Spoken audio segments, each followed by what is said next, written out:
Bonjour à tous. Je vais vous présenter comment on peut utiliser les cellules NK comme immunothérapie dans les applications d'auto-immunité.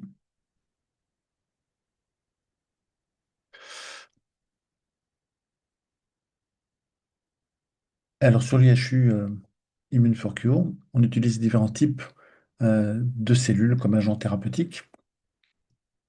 On va utiliser des CAR-T classiques, on va utiliser des CAR-T régulateurs, mais on va aussi utiliser des CAR à base de cellules NK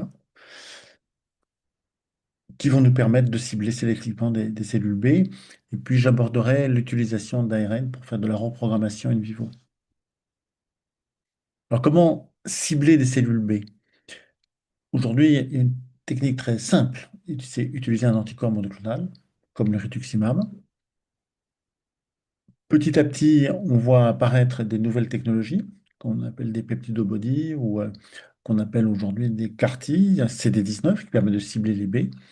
Et puis, on voit donc également l'émergence de technologies comme des T-cell engagers ou des NK cell engagers, qui permettent d'avoir un ciblage des cellules B, euh, mais sans utiliser une thérapie cellulaire.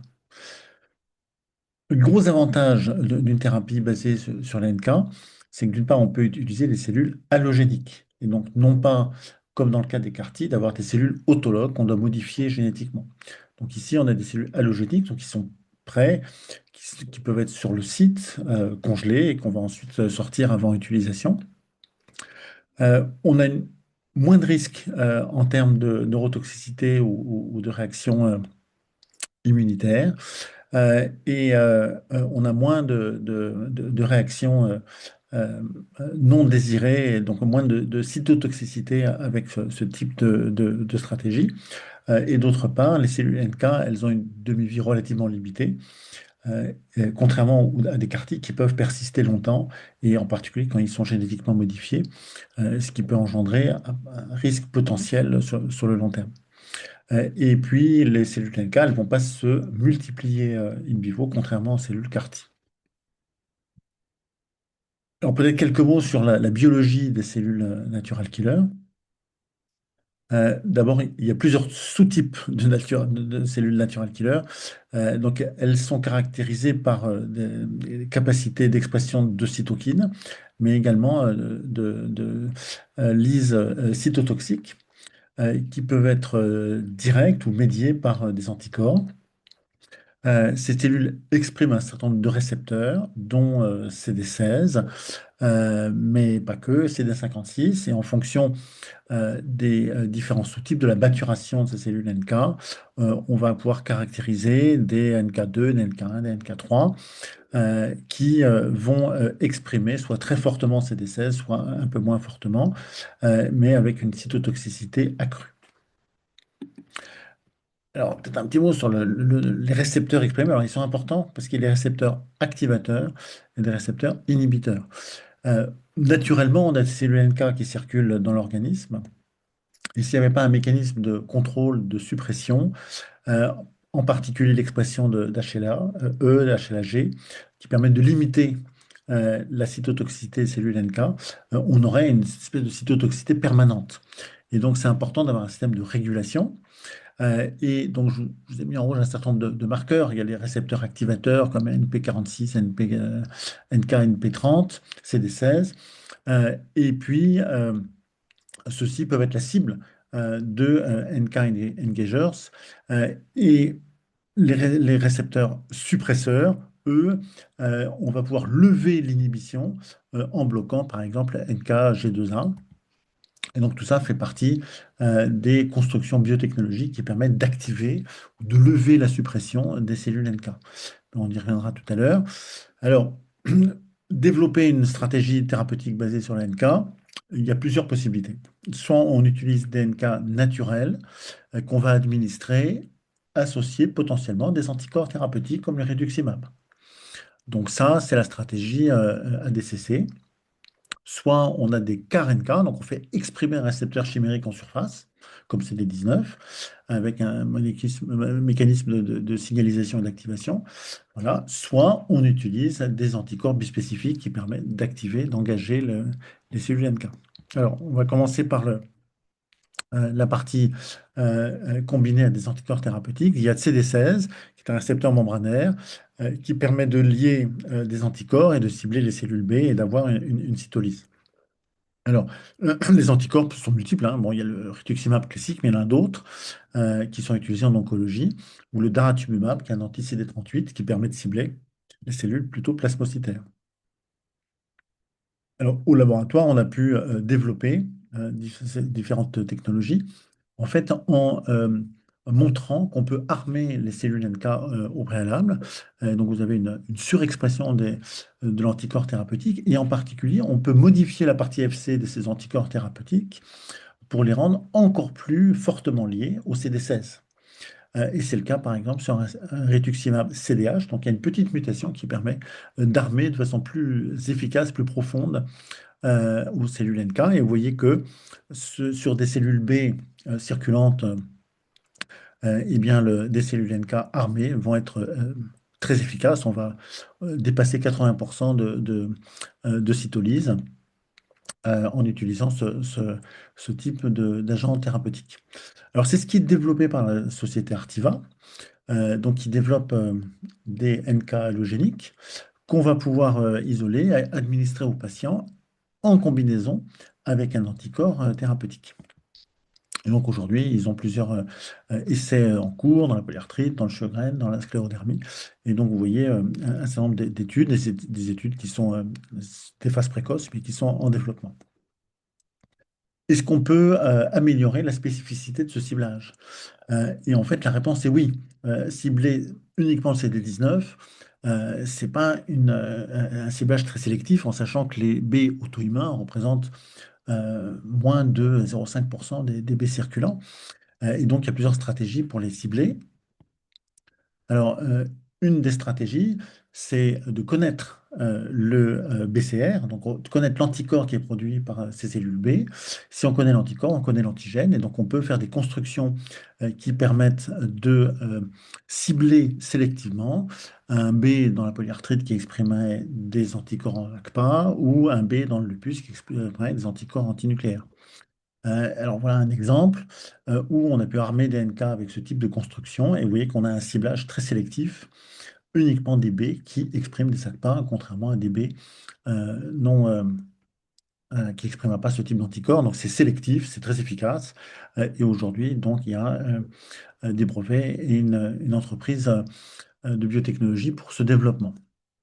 L'autre stratégie, c'est d'identifier un idiotype sur les anticorps exprimés par ces B autoréactifs. Et donc, vous voyez ici une étude sur différentes maladies auto-immunes, lupus, polyarthrite, sclérodermie.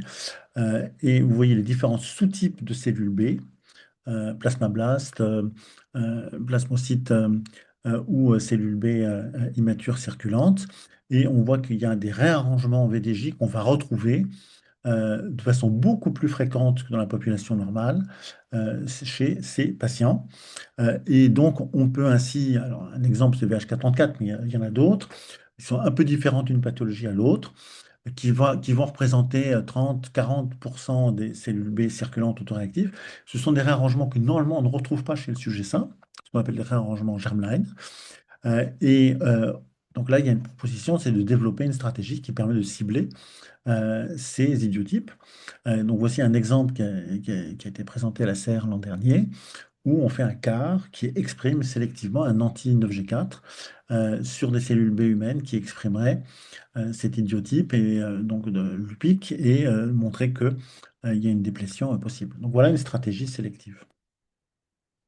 Est-ce qu'on peut faire des CAR NK, c'est-à-dire utiliser un vecteur pour exprimer sélectivement un CAR? Donc c'est tout à fait possible. Ça, c'est développé par la société Nkarta. Donc à partir de cellules NK, là encore allogéniques, on utilise un vecteur et on exprime un récepteur en surface chimérique qui va reconnaître les CD19.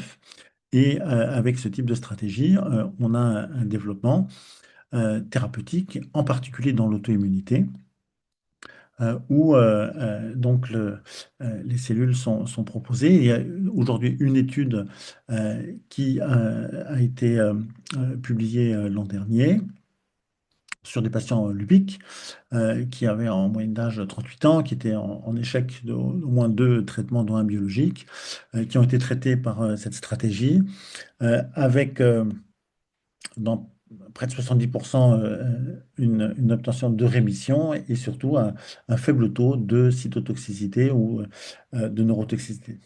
Donc une stratégie prometteuse, intéressante, mais qu'il faut bien entendu euh, valider sur le futur. Alors, je dirais juste quelques mots peut-être des NK Cell Engagers. On a parlé tout à l'heure de ces différentes stratégies de ciblage. Donc, des constructions bispécifiques qui permettent de euh, cibler à la fois des récepteurs activateurs ou des récepteurs suppresseurs. Donc, voici un exemple où il y a un NKp46, qui est un récepteur activateur, un récepteur qui va permettre de se cibler sur CD16 et puis un ciblage spécifique d'une cellule lymphoïde, CD123. Et on voit qu'on a une cytotoxicité tout à fait exemplaire. Et donc, il y a proposition d'utiliser ce type de stratégie dans l'auto-immunité. Alors, pour conclure, également sur un autre, une autre stratégie originale de modification génétique de cellules immunitaires, c'est des CAR macrophages. Alors, donc, le principe est un peu le même. On va modifier des cellules macrophagiques monocytaires chez les sujets. On va faire exprimer donc un CAR et ça va permettre d'obtenir une modulation de la réponse immunitaire, mais cette fois qui va être différente. On ne va pas chercher à avoir une déplétion, on va chercher à avoir une modification de la réponse immunitaire spécifique en fonction de l'antigène. Alors, ceci est un exemple donc, proposé dans le domaine de l'oncologie, où ici on fait exprimer un anti-HER2 par des cellules macrophagiques. Donc, il y a un vecteur viral qui permet cette expression. Il y a une voie de signalisation CD3 assez classique et qui permet d'activer la cellule macrophagique. Euh, donc, voilà le process de mobilisation et de modification génétique de ces macrophages. Donc, on est sur de l'autologue, on récupère les cellules du patient, il y a une amplification par GCSF, une mobilisation, sélection des monocytes, euh, différenciation avec du GM-CSF, transduction avec un vecteur adéno pour obtenir le CAR, et puis réinjection au sujet. Euh, alors, dans des modèles précliniques, voilà ce que ça donne. Donc, sur des modèles de souris immunocompétentes, dans lesquels on a greffé une tumeur qui exprime l'HER2, eh bien, on obtient très rapidement avec le CAR macrophage une augmentation de la survie, une diminution de la tumeur. Et ce qui est assez euh, impressionnant, c'est qu'en fait, c'est un mécanisme indirect. C'est-à-dire que si on introduit un anti-CD4 ou un anti-CD8, on perd cet effet protecteur. Et donc on voit bien qu'il est médié par le rôle du macrophage qui va activer les cellules T, qui va permettre d'obtenir cette réponse sélective. Et quand on regarde les différentes biopsies tumorales, on voit une accumulation des macrophages au niveau de la tumeur et qui va être associée à la décroissance de la tumeur, mais à l'infiltration aussi par les CD8. Et il y a une application clinique qui a été proposée et on voit que sur des études de phase précoce qui sont limitées en nombre, mais on voit qu'on a une réponse clinique thérapeutique potentiellement intéressante. Donc aujourd'hui, ça ne s'est pas appliqué dans le domaine de l'immunité, mais sachez que ça existe. Euh, et enfin, pour conclure, vous voyez l'émergence de toutes ces technologies. Il y a la possibilité d'utiliser des ARN pour obtenir une reprogrammation in vivo. Et voilà une application dans le cadre d'un de lupus érythémateux. Donc, c'est 5 patients, évidemment des patients qui ont été sélectionnés, qui sont sévères. C'est une étude de phase précoce.